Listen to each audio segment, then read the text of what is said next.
in the course of having our demos. Fortunately for us, they would sell out. So we didn't have anything to bring along with us on the road. So if we'd go out of state, we would just like home dub, just YouTube live recordings to just sell for like a couple bucks at the merch table to get us some gas money or whatever.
Welcome to the Dreams of Consciousness podcast.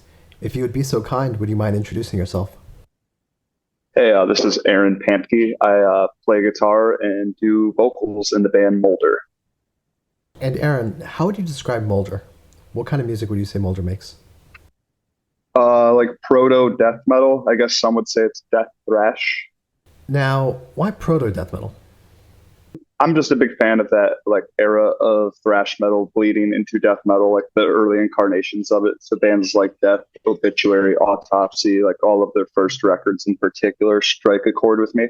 So I just wanted to start a band in that vein and in that style. Or would you say Molder's music fits into that era of mid to late 80s death thrash?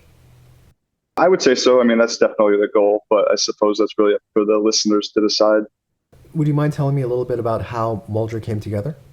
Basically, I just in high school met Dominic and we decided to start a band together, and just through trials and tribulations with lineup changes and just trying to get together like a solid unit, we finally got our shit together and started playing shows locally. From there, we started recording more, and then we went through some more lineup change issues, and now we have what is Molder being Carlos, Kyle, myself, and Dominic. So basically, it just started like that, just like a high school aspiration that has just kind of continued onward. Now, when you and Dominic got together, did you already have an idea of what kind of music you guys wanted to make? I mean, yeah, definitely. Our whole thing at the time was just being really into tape in particular, and the tape resurgence through labels like Head Split and Acid Redux and all types of labels, Caligari, et cetera, et cetera. But yeah, I don't know. We were just very much so in the mindset of, again, music that seemed to be from like 1985 to like 1992.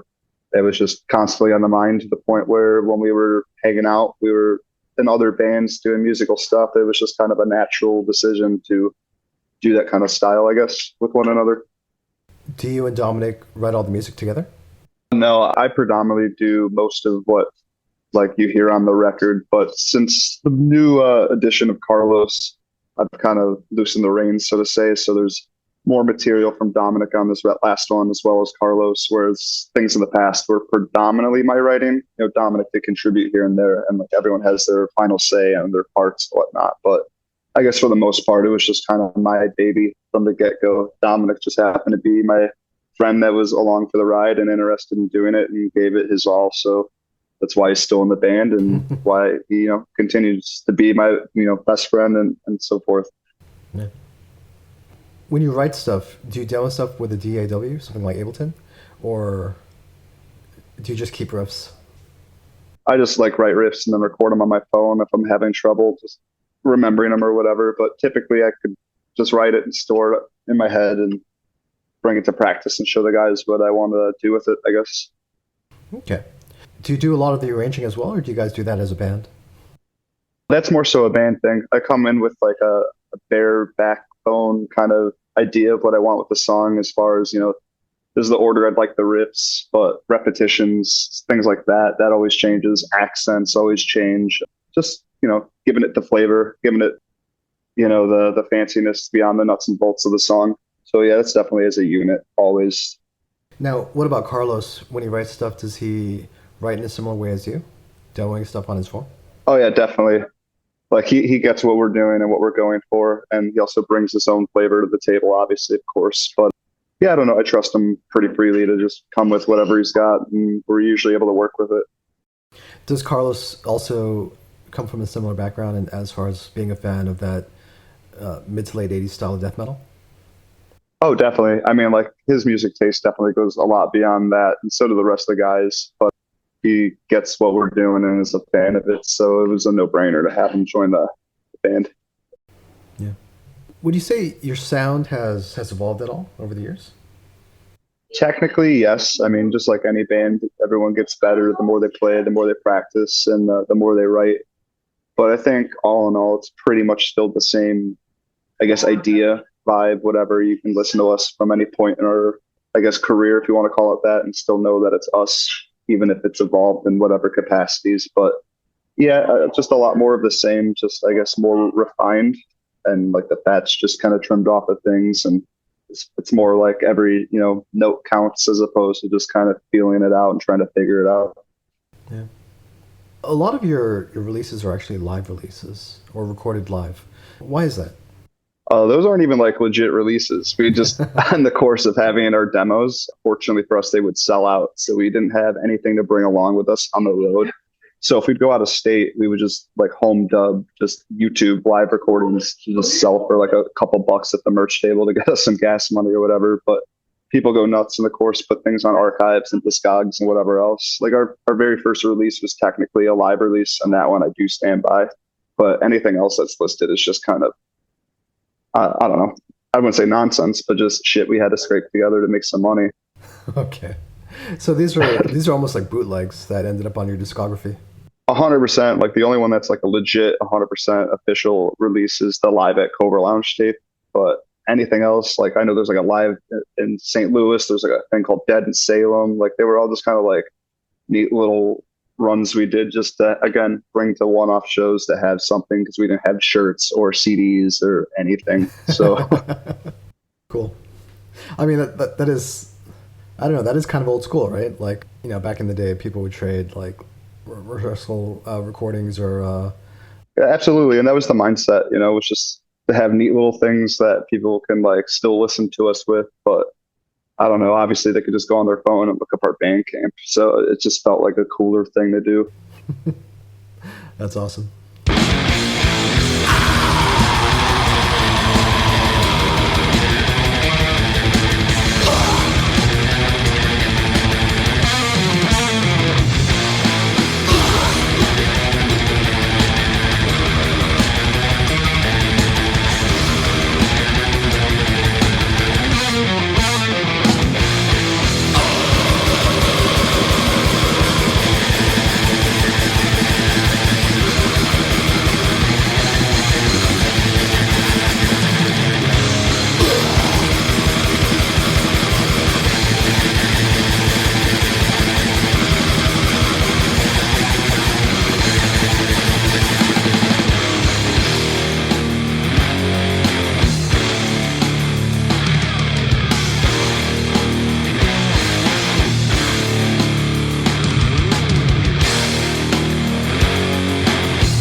Let's talk about the new album that you have coming out. It's called Catastrophic Reconfiguration, and Yeah. it'll be out through Prosthetic Records on the 8th of November. Let's start with when you started working on this album.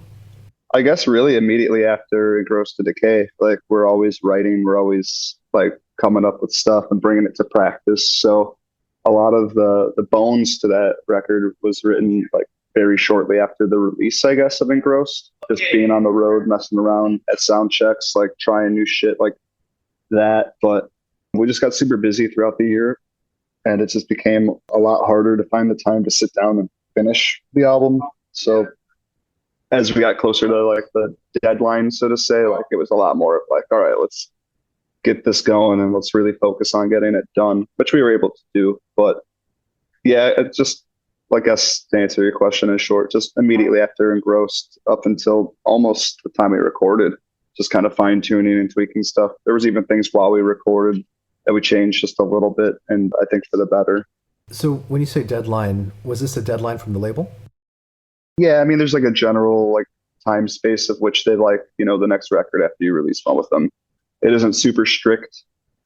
but it is just to kind of stay in the public eye, stay relevant, keep the momentum going, so to say, with the band. Obviously, if you wait too long, momentum dies, exposure dies, and you're gonna, I guess, have to restart. So definitely see why their time frame was what it was, and fortunately, we were able to get it done in that.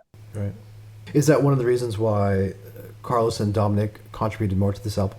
No, that was just for the sake of I finally just like, again, just cemented what the band's supposed to be, sounds like, etc. And I just fully trust them at this point. There isn't like a question of, all right, are they going to bring something, I guess, I don't want to say lame to the table, but just something that I don't want in particular for the band. Like that doesn't happen anymore. Every time someone has an idea, it's like they know whether or not to bring it to the table for Molder. So I don't know. That said, it was just easier to just kind of let them do the thing and sit back. Sure. We spoke a little bit about how the band has evolved over the years. What would you say the main differences between Catastrophic Reconfiguration and your previous album, Engrossed in Decay? Oh, just a lot more solos for one, if you're going to look at it through a musical outlook. I mean, like the songwriting is still very much the same, but there's definitely a lot more leads on this. And then just production definitely took like a leap.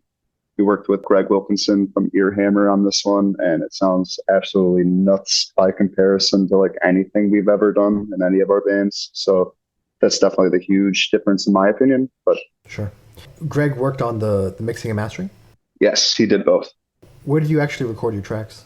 We did our drum tracks at a friend of a friend's. Our buddy Matt had a friend that helped us record drums in this little like studio basement thing, and then everything else we just recorded at home, basically. At your own homes?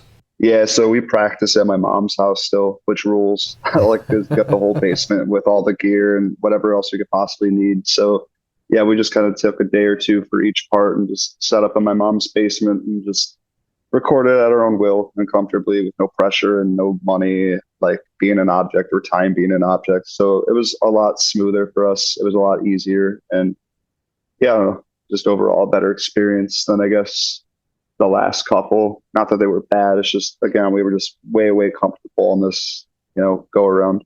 Cool. And your buddy who engineered this is Matt Aguilar? Yes. Had you worked with Matt Aguilar before? Yeah, he's actually in Kyle and Carlos's side band Cryptum. He plays bass in that. So just through recording stuff, like he's recorded all of our side projects basically. I have a little bedroom band I did called Granulated that he like mixed and mastered for me. Like he's always just been in our friend group and involved with like our projects in some capacity. Tell me about working with Greg. Just because I interview so many death metal bands, Greg's name comes up all the time. And I finally got to meet him a couple months ago. Why was it important for you to send this to Greg to handle the mixing and the mastering? We just had the opportunity to play with Autopsy, and we like got to actually meet him, talk to him, and like after we played, I don't know, he just seemed to have a grasp on what it is that we wanted to achieve and accomplish as a band. So just talking to him, it seemed like the no-brainer to go with as far as at the very least the mix. We, knew that we couldn't necessarily afford to go out to California and bring all of our gear and do the whole studio thing. But yeah, I don't know, just he's a good guy. And again, he got it or gets it as far as what we're trying to do. So working with him was like one of the most seamless, easiest things I've ever had to do. We didn't have to do much of any passes as far as the mixes go. Like he honestly nailed all of it as far as I'm concerned on the first go around. The only thing he really had to fix was shit that we should have fixed on our own as far as little minute edits and stuff with just actual recordings. But yeah, he did a great job. He knows his death metal, huh? Oh yeah, absolutely. Look at his roster as far as bands he's just in, let alone has worked with. He's a maniac. It's the best. What would you say he brought to the sound of the finished album? What would you say he brought to Molder's sound? He just made it sound like super duper punchy. Like he gave us this opportunity to sound on record like we do in like a perfect live setting with kick-ass sound. And I think he delivered the goods with that, like for sure. It's just a very punchy, just polished, but not overproduced sounding record. Everything is nice and isolated, but layered. And like, I don't know, it's a very, very well done mix. Very pleased with it.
we spoke a little bit about your live recordings.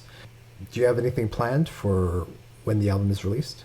Yeah, we have a release show here in Chicago on December 12th at Reggie's Rock Club with Primal Code, Obscene from Indianapolis, and Warp Chamber. The two of them are going to be on tour with one another. So we just kind of combined forces and just made the show just a stacked little lineup.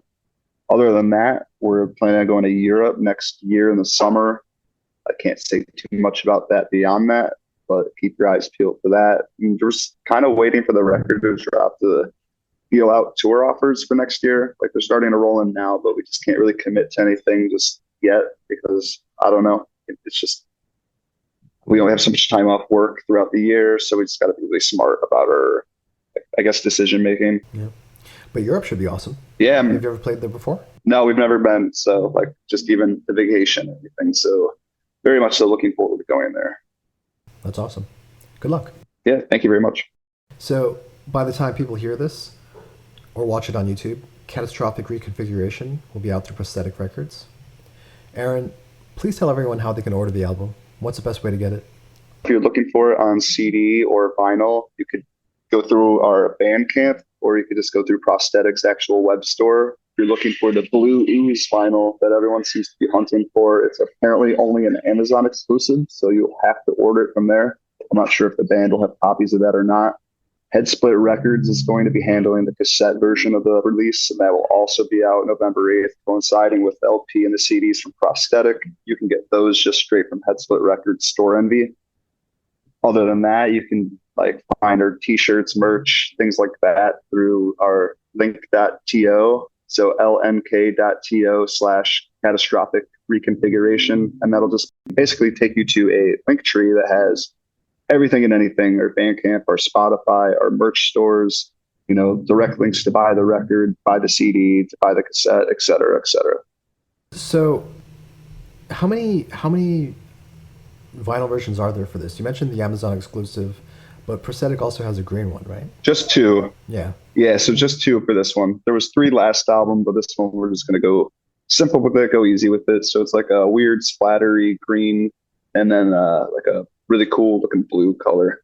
I can't remember what the names that we settled with for the actual releases, but I'm sure there's something silly and super dumb in death metal or whatever. Cool. And if people want to get updates on your tours and things like that, what's the best way to follow you online? Just definitely Instagram and Facebook. Either or, they're pretty much linked together. So if I post on one, the other gets the same post. So if you follow us on one, you're good to go.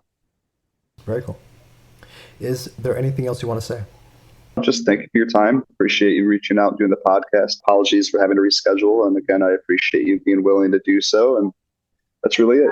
Thanks for taking the time to do this. Yeah. Are you at work right now?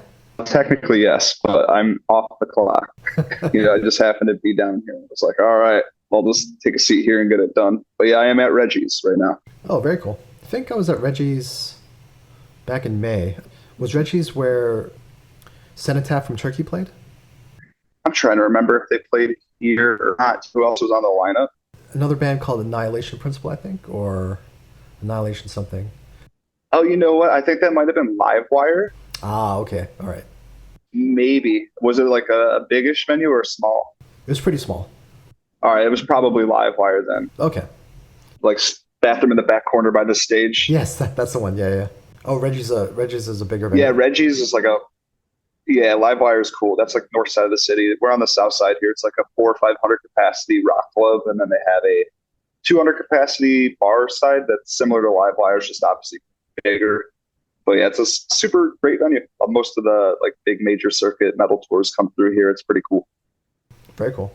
Hopefully the next time I'm in Chicago, I can stop by Reggie's.